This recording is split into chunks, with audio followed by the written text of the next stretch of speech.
दोस्तों नमस्कार और स्वागत है आप सभी का बीसीटी में। दोस्तों मैं ध्रुव लाल यादव और बैठे हैं D Star recording studio Ganesh Nagar Nai Delhi में। दोस्तों जैसे कि हमें भी पता है और हमारे देखने वाले ढेर सारे मित्रों को भी पता है कि बीसीटी पर भोजपुरी सिनेमा से संबंधित बहुत ढेर सारा जानकारी कहीं ना कहीं से लेकर आते रहते हैं और हमारे बहुत से मित्र इसमें कुछ देखते हैं, कुछ सीखते हैं, कुछ जानते हैं और भविष्य में अच्छा काम करते हैं। दोस्तों आज का जो विषय है कि भोजपुरी इंडस्ट्री में सफल कैसे हों, इसी पर बात करेंगे। अगर हमारे नए मित्र हैं तो चैनल को सब्सक्राइब कर लीजिए, पुराने मित्र देख रहे हैं तो वीडियो को लाइक करके शेयर कर दीजिए। और साथ साथ में दोस्तों भोजपुरी इंडस्ट्री में सफल कैसे हुआ जाए, आज हम 5 मंत्र ऐसे बताएंगे कि अगर आप फॉलो करते हैं तो गारंटी है सफल होने से आपको कोई नहीं रोक सकता है। तो वीडियो पर बने रहिए और समय दीजिए।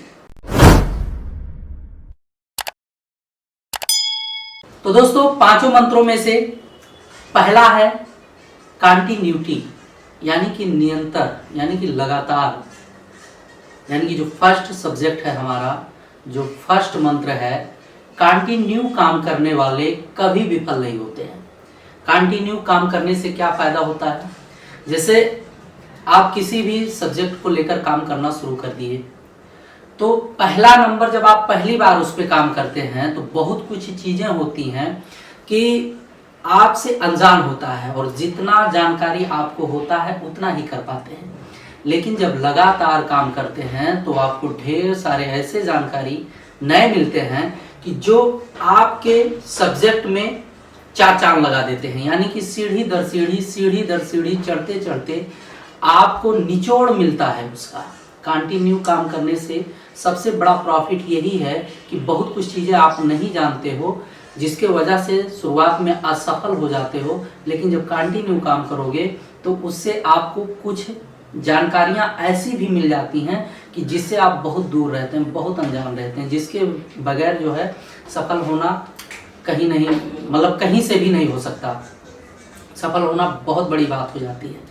तो कंटिन्यू काम करने से आपको सबसे बड़ा जो फायदा होने वाला है कि बहुत कुछ चीज़ें आपको सीखने को मिल जाएगा और वही चीज़ें आप सीखोगे जिनकी ज़रूरत होती है।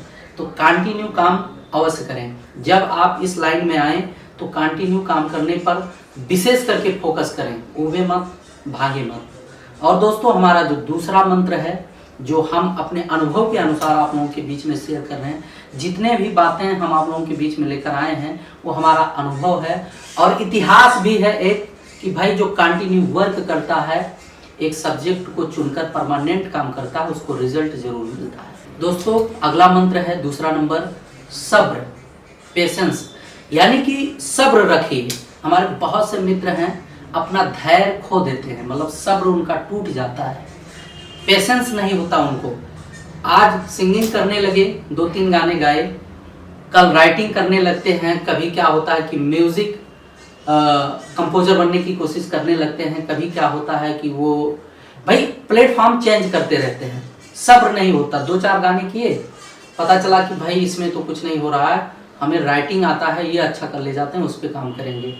कहीं क्या होता है कि स्टूडियो में बैठते बैठते गाते गाते सोचने लगते हैं कि यार हम कंपोजर ही क्यों ना बन जाए, इसमें बहुत ज़्यादा पैसा है। तो यहाँ पर सबसे बड़ी प्रॉब्लम है कि वो कुछ भी नहीं कर पाते हैं, उनका सब कुछ बेकार हो जाता है क्योंकि उनके पास सब्र नहीं है, इंतजार नहीं कर पाते। अगर कंटिन्यू, यानी कि फर्स्ट मंत्र जो है, कंटिन्यू काम करते हैं, सब्र के साथ काम करते हैं, तो गारंटी है कि एक दिन आपको बढ़िया रिजल्ट मिलेगा। सब्र होना जरूरी होता है। अगर सब्र नहीं करेंगे तो मान के चलिए कि आप कुछ भी हासिल नहीं कर पाएंगे। आज कुछ और कर रहे हैं, कल कुछ और करेंगे और धीरे धीरे उसका जो है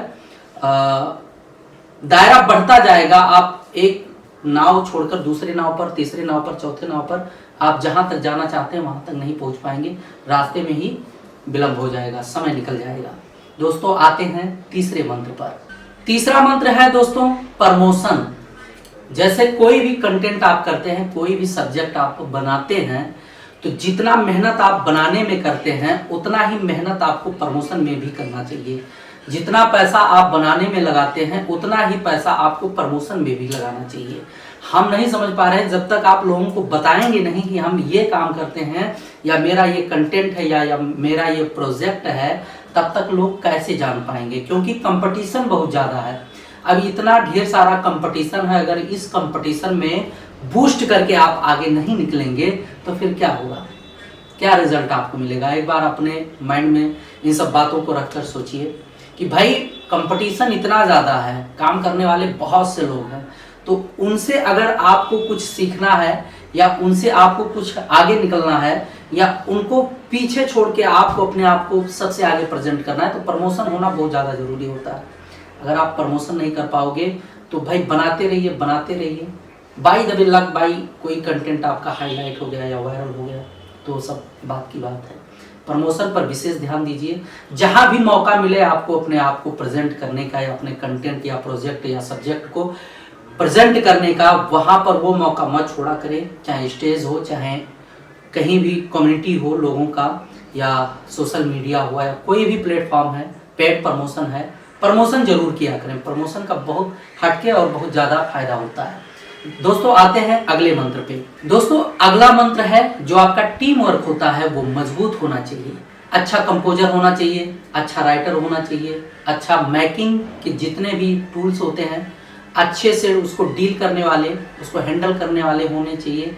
अच्छा स्टूडियो होना चाहिए, अच्छा कैमरामैन होना चाहिए, कोरियोग्राफर होना चाहिए। जो भी मतलब जिस लिमिट में, जिस बजट में आप काम कर रहे हैं, जिस स्तर पे आप काम कर रहे हैं, उस स्तर के जो टीम वर्क होते हैं, उस टीम में काम करने वाले जो लोग होते हैं वो अच्छे होने चाहिए, क्योंकि इनका बहुत बड़ा महत्व होता है, बहुत बड़ा योगदान होता है।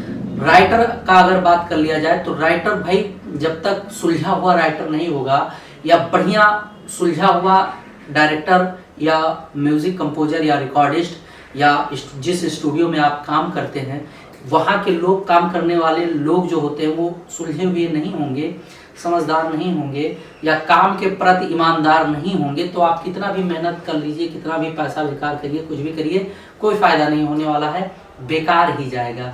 तो हमेशा जो है कोशिश करिए कि जो आपका टीम हो बढ़िया हो, अच्छे से काम करने में विश्वास रखता हो, धैर्य रखने वाले हों और ईमानदार भी होना चाहिए। अगर इन सब चीज़ों पर आप फोकस करते हैं, एक बढ़िया टीम बनाते हैं, तो गारंटी है भविष्य में आप सफल होंगे। सफल होने से आपको कोई नहीं रोक सकता है। और दोस्तों हमारा आखिरी और 5वां मंत्र है मेहनत लगातार होना चाहिए। अगर आप मेहनत लगातार नहीं करते हैं तो आपके सभी किए किराए पर पानी फिर जाना है। यानी कि मान लिया आपका कोई गाना हिट हो गया, कोई गाना चल गया मार्केट में, फिर आप स्टूडियो वाले मेहनत करने लगे या कंपनी वाले या जो आपके साथ काम कर रहे हैं वो मेहनत करने लगे। अब आप सोच लो कि आपका 1 गाना 2 गाना 4 गाना हिट हो गया, अब तो हम वैसे ही चलते जाएंगे, या हमारा गाना या कंटेंट या वीडियो जो कुछ भी आप बनाते हैं, कोई भी प्रोजेक्ट या सब्जेक्ट अब ऐसे ही चलने लगेगा। ऐसा होता नहीं है। अगर आप मेहनत करना छोड़ दोगे तो धीरे धीरे फिर वो उसी स्तर पे आ जाएगा जहाँ से आपने शुरुआत किया था। तो मेहनत लगातार करिए, काम लगातार करिए अगर रिजल्ट चाहिए तो। और दोस्तों कुछ चीज़ें हैं कि सामने वाला आपको कुछ भी कितना भी समझा दे, कोई फर्क नहीं पड़ता उससे, जब तक आपके अंदर अपने आप में आत्मविश्वास, मनोबल नहीं होगा या काम करने का जो जुनून होता है, जो जज्बा होता है, वो सब चीज़ें नहीं होंगी, तब तक कुछ नहीं होने वाला है। बहुत से लोग आएंगे, आपको समझाएंगे, बहुत सा सिस्टम आपको मिल जाएगा, पैसे खर्च करोगे तो बहुत कुछ चीज़ें ऐसी हैं कि बहुत आसान और इजी लगेगा, लेकिन जब परमानेंट काम करोगे, मेहनत करके उस पर कुछ करने की कोशिश करने लगोगे, तब धीरे धीरे ऑटोमेटिक सब समझ में आने लगेगा। तो दोस्तों मेहनत करना, आत्मविश्वास और अपने आप पर भरोसा होना जो है बहुत बड़ी महत्वपूर्ण विषय है। इस पर भी फोकस करना चाहिए और अपने आप में इतना आत्मबल भर लेना चाहिए कि भविष्य का स्टार या भविष्य का सफल व्यक्ति उस इंडस्ट्री के आप ही होंगे। तो दोस्तों उम्मीद करता हूं कि जो जानकारी मैंने आप लोगों के बीच में शेयर करने की कोशिश की है, आप लोग इससे संतुष्ट भी होंगे और भविष्य में मेहनत भी करेंगे। तो आप बने रहिए BCT पर। हम मिलेंगे ढेर सारे नए जानकारी के साथ नए वीडियो में। तब तक के लिए नमस्कार।